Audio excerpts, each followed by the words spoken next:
Follow up.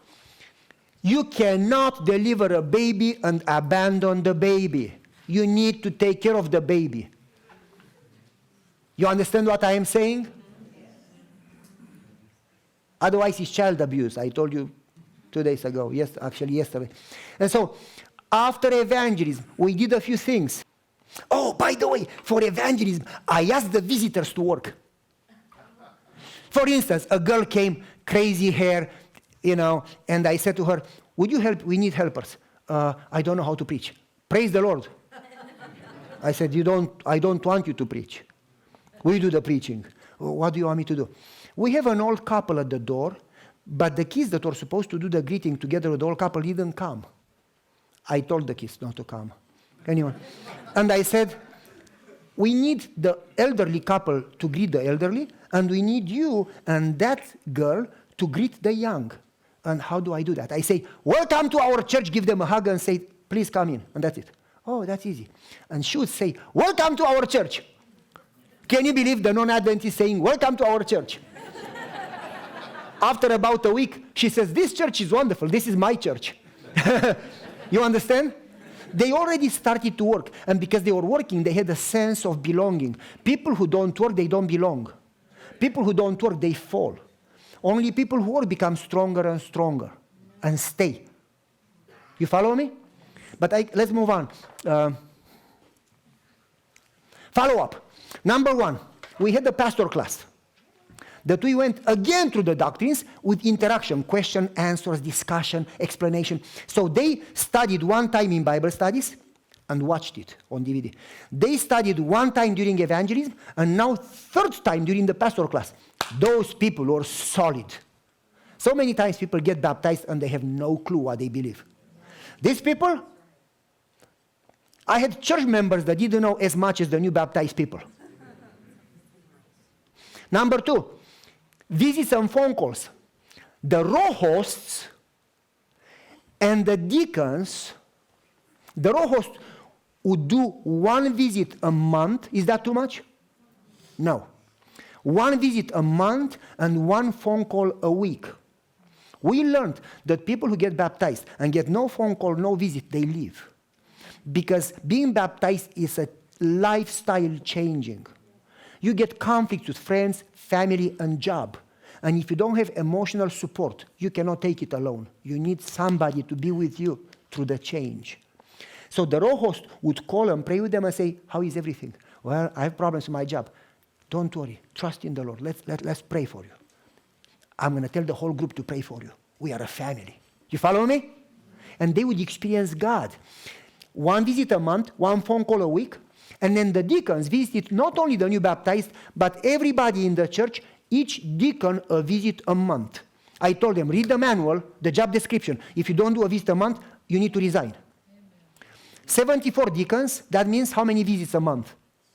My church told me that never, ever they had so many visits. Some people, in 20 years, nobody visited me. Right now, I got 3 visits in a month. The message was, we care. We care. Anyway, visits and phone calls, preaching on mission and gift discovery. As soon as they came in, this is the reason you exist. This is the reason the church exists, to save the lost. This is the reason Jesus came. This is the Great Commission. This is our work. You want to be an Adventist, you work. You don't work, find a different church. Lazy Adventist is no Adventist. You follow me? Preaching on that. And after that, we did a gift discovery seminar, and each one had at least 1 gift. Because in the parable, 1 had 1, 1 had 2, 1 had 5. You remember? And we told them, do not work in the area that you are not gifted. I don't want you to sing because you are going to sound like a donkey. I want you to do business because you are good with money. I want you to be in the choir. You discovered that your gift is to take care of children, be with the children's Sabbath school, help that team. You are good with lawn, and I want you to be with the ground care team. Everybody was involved. We didn't ask the new baptized people to be elders or to be in the board. You follow me? But everyone had a job. And we put a list of all the jobs on the hallway These are the greeters. These are a list with each job. With the leader of that department, the people in that department, and then blanks. And we ask them to go and sign their name, each one on one job. You go and sign your name, wherever you think you have the gift, you go, until everyone belonged to a team. You follow me? Out of 51 baptized, one lady refused to do any job. 3 months later, she left the church. All the others did a job. None of them left the church. You should understand. Not only that we had them involved in church jobs, activities, but we trained them about the Bible studies, you remember? Because it was 10 months, 9 months, plus 1 month evangelism, 10 months, and follow up 2 months. And that's all together 12, a year. In January, guess what we did? Started all over again. And next January, started all over again. First year, we did some mistakes. Second year, we were better. Third year, we were professionals.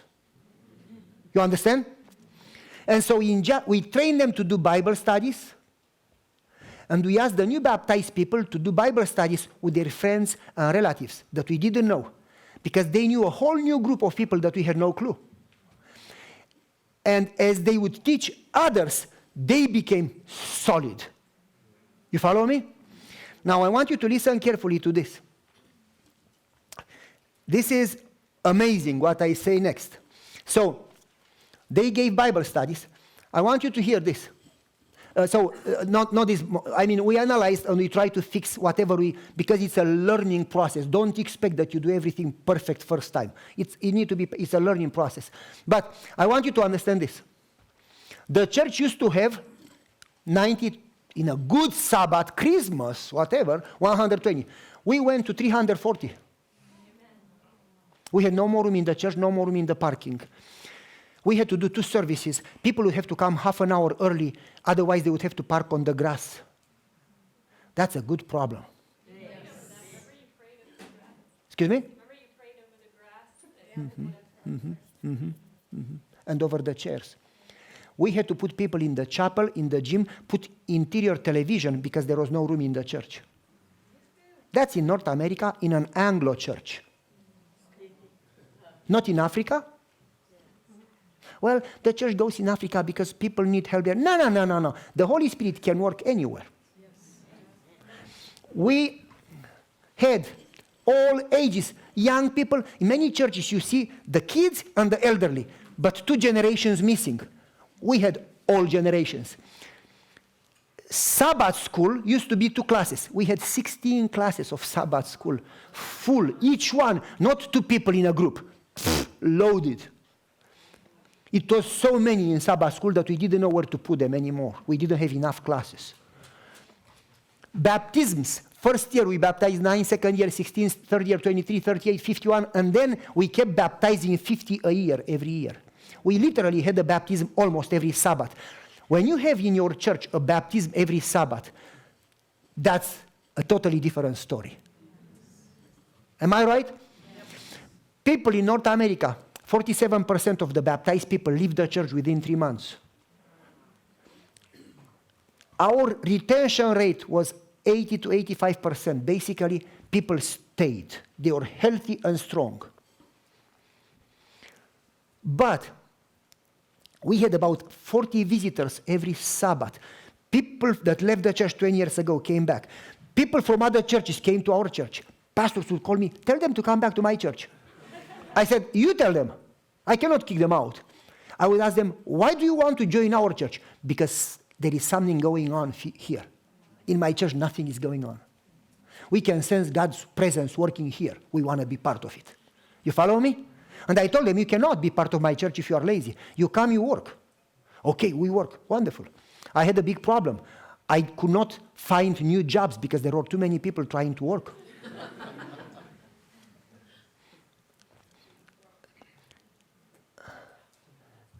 We had, when we started, 11 people doing all the jobs.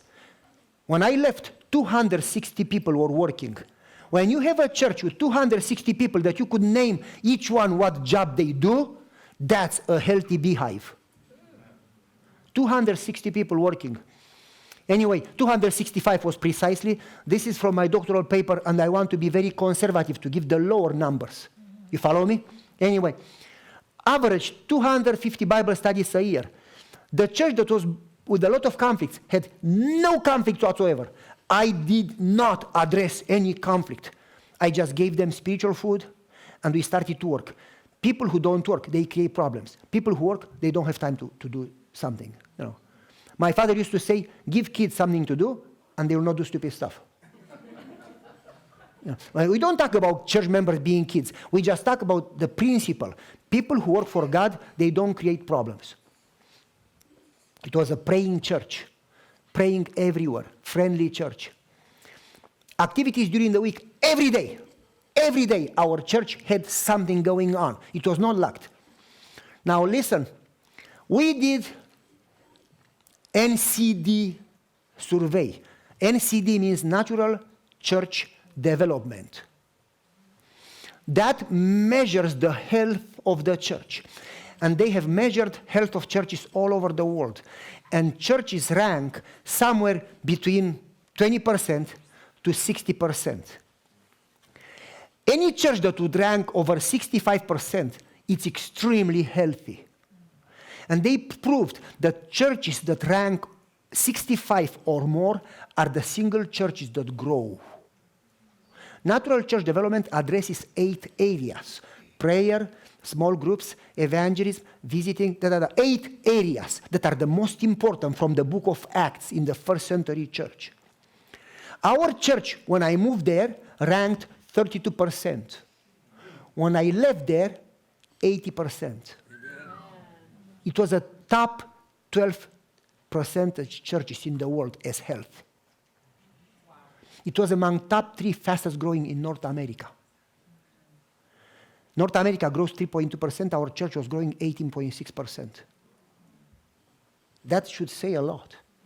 Now, think about it. Not only that we were a healthy church, but the church felt the need to plant more churches. So they, in that side of the city, there is no church. Let's go there. And they planted, right now they have 70 members there. Amen. A healthy church is a multiplying church. Momentum, happiness, people felt God working, success, you know. We had 4 or 5 hours local TV cable. We had local radio tower, 27. We had, listen carefully, that number is very conservative. I talked to the media director, and we had every month for 5 years, an average of 500,000 downloads a month from over 80 countries around the world. Wow. What did I say? When you say there are 70 countries, in everything I did, I put a smaller number than what they gave me to be conservative. But when I talked to the media director, we checked it for a month every day. And then he checked it for next month, for next month, for next month, every month for 5 years. And we had an average of 500,000 from around the world. So you remember their prayer, we want our church to impact the world.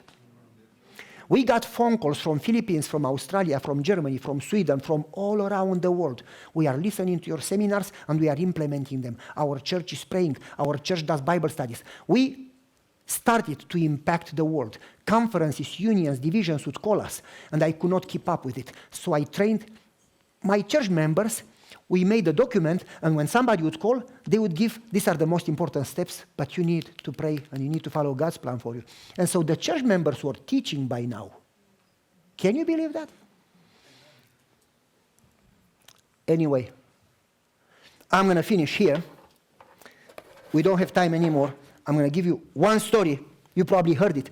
One night, one Saturday, actually noon, worship time. Should I give you the story from No, from the church. Worship time. A girl came and she was something else. Her hair was purple, green, blue. And shaved here and only, not shaved, but cut short here and only here, a lot of hair. She had so many rings, I could not count them. Here, a bunch of them. Here and here, a bunch of them. Here, a bunch of them. Here, a bunch of them. Rings all over her hands. Black pants dropped too much. A chain here. Man, when she entered the church, I was almost ready to say, I need garlic, stay away, but. And, and she entered the church, she came late. And she left as soon as the sermon finished. She didn't stay for the song and prayer. You know why they do that? They don't want you to talk to them. They want to be left alone. And she stayed in the back. As soon as I said amen, she left. It bothered me that nobody prayed with her. The saints felt the need to sing the kumbaya. It's more important to pray for her than to sing the song. Nobody went to pray. So I left the pulpit during the song, ran after her. She goes to the car, opens the door. I run after her. She wants to enter. I close the door. She said, I don't want to talk. I said, okay, then keep quiet. I talk. She says, I don't believe in God. Leave me alone. If you argue, please believe in God, you don't get anywhere. You need to let them argue themselves. So instead of saying, please believe in God, I said, you are drunk. She said, what? I said, you heard me. You are drunk. I'm not. Yes, you are. I'm not. Yes, you are. I'm not. I said, yes, you are. I'm not drunk. Why do you say that? Because you said you don't believe in God and you came to church. Are you drunk? You lost your way? What are you doing here? You're, is this a church? Why don't you go to movie theater? Why don't you go to a restaurant? What are you doing in a church if you don't believe in God? Unless you are drunk. She said, I got you. I do believe in God. I just don't believe in prayer. I said, okay, so you believe in God. Wonderful. But you don't believe in prayer. No. I didn't say, please believe in prayer. I said, I know why. Why? You have blue eyes. What? I said, God hates people with blue eyes. When you pray, he turns his face. He cannot stand you. If you have eyes like mine, he would answer the prayer. She said, you are crazy. I said, we agree there. No argument. She said, God answers any prayer regardless the color of the eye. I said, I got you. She says, what do you mean? You said you don't believe in prayer. Now you tell me that God answers every prayer. Make up your mind. You corner me. I said, yeah, that's my job. She says, what should I say? Nothing. Do you believe in prayer? Well, Pastor, to be honest, theoretically I do. Practically I struggle. I said, now you are honest. She said, well, yes, I'm honest. I said, tell me what happened. I've been 16 years in drugs. And she showed me. Every 2 hours, I do drugs. And if I don't do, I start shaking and I drop. And she says, I've been in prison. I've been in rehab. I've prayed. God never answered my prayer. I said, can you tell me how you pray? She says, why? Just tell me how you pray. Oh, Lord Jesus, I'm a drug addict. I'm in drugs. Save me, forgive me, and save me, please. I'm in drugs. I said, you pray, sister, the wrong prayer. She said, what do you mean? I said, you focus on sin instead of focusing on Jesus. After you confess your sin, God forgives you. That's a promise. If you confess, he forgives, period. He died. Jesus' blood is absolutely plenty sufficient for you. You confess, you are forgiven. You are forgiven. You are no longer a sinner. You are righteous. You should not focus on sin anymore. If you prayed 100 times for your sin, you pray 99 times too much. Because after the first prayer, you are forgiven. From now on, you don't need to focus on sin. You need to focus on Jesus. Because whatever you focus on, that's what you do. That's what fills your mind. Keep your eyes on Jesus. Don't keep your eyes on waters. Don't put your eyes on Jericho walls or giants. Put your eyes on the captain of your salvation. So after you pray for forgiveness, put your eyes on God and say, Lord, you forgave me, and I cannot change myself, but you have power. You died for me. You promised to give me a new heart. And I don't know how, but I know that you will do that because you are God, so I want to thank you. I said, focus on God's goodness and his promises and his power and his sacrifice. Talk about him. Don't talk about sin. Amen. You spend too much time with sin. You need to spend more time with Jesus. And she said, okay, I never prayed that way. I said, well, it's time for you to start. And what's going to happen? I said, you'll see. Let God work. He will do what you cannot do. And I said, but there is another problem. She says, what? You need to give a Bible study. She said, what? I said, you need to give a Bible. I don't know how to teach. Wonderful. I don't want you to teach. You will teach them to take drugs. So how do I do a Bible study? Well, first time you knock in the door and you do nothing because people are afraid. Well, you just give them the Bible study and you leave. Second time you knock, you say, how are you doing? And you leave. If they ask questions, say, I don't know. Don't ask me. Watch it. Third time, you pray for them. What should I pray? Just say, God bless them, protect them. Ask them what to pray for. If they have cancer, pray for healing. If they have children in drugs, pray for God's presence. Whatever they ask for. And fourth time, you go in the house. And what do? You watch the DVD together with them. When they finish watching, if they have questions, you say, I don't know, just watch the next one. And then you pray for them and leave. Well, I guess I can do that, but what's the connection with drugs? I say, well, this is the key. God doesn't need you or me. But God called you because when you work with others, the more you work with others, the more you become like Jesus. The more you serve, the more you grow. The more you teach others, the stronger you become. And for you to grow, God designed this process. Ellen White says that there is no growth before we work with others. And I have the quotation from Christian Service and from You Shall Receive Power and many other places. When you grow, when you work with others, you get the blessing, you grow. And I said, I want you to grow. It's not enough to pray. You need to grow. Ellen White says, work according to your prayers. Some people just want to pray, but they never want to do anything. If you really mean what you pray, you act on it. You follow me? You say, Lord, I want to help my neighbor that is broken, is poor. And then you say, give me wisdom what to do. And go with me. So you pray for God's help that you could do your job. You don't pray that God will do your job. You don't say, Lord, be with the poor. God told you to be with the poor. You don't say, Lord, please do evangelism. God told you to do evangelism. You follow me? You pray that God would help you to do your job. And so I said, I want you to give a Bible study so you could grow. She says, and I don't have to speak. No. And if I do Bible study, I will grow and I'll get victory over drugs. Yes. If I don't get victory, I'll never come to church. Wonderful. God bless you. Bye. I gave her the address, the Bible study. She left. It was 12:15 noon. She called me at 12:30, 15 minutes later. I hate you. I said, you are not alone. I hate the church too. That's okay. Other people hate the church. I'll never come back. That's okay. Just tell me why.